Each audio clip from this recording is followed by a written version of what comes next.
Before we proceed, please note that this video is made by AI, but all the content is manually researched by our team, and it's not AI generated.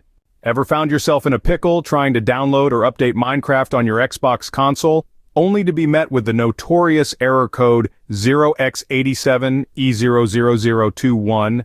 What does it mean? And more importantly, how do you get around it?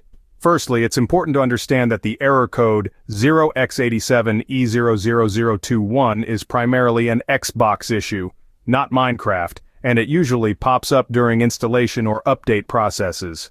On February 16, 2024, Xbox published a release note where they mentioned this error. According to the information shared release note, they have fixed this error in the latest update. So if you are getting this error, then our advice for you will be to check for any new update for your Xbox console.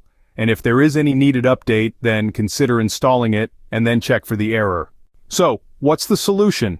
If you're experiencing this error, step 1 is to restart your device. Once it's back up and running, check for any pending updates for your Xbox console. If there's an update waiting, go ahead and install it. Once your console is up to date, check to see if the error persists. But what if your Xbox console is already up to date or you've installed the new update, but the error is still rearing its ugly head? Well, patience is a virtue. Give it some time and check for the error again later. Keep an eye out for any new updates for your console. Chances are there's an update in the pipeline with a patch to fix this issue.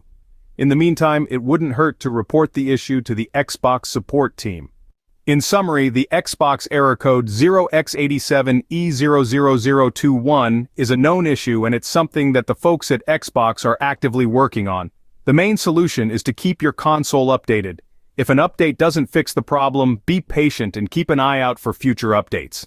And remember, you can always reach out to Xbox support. If you like this information, don't forget to subscribe. It will be a great support.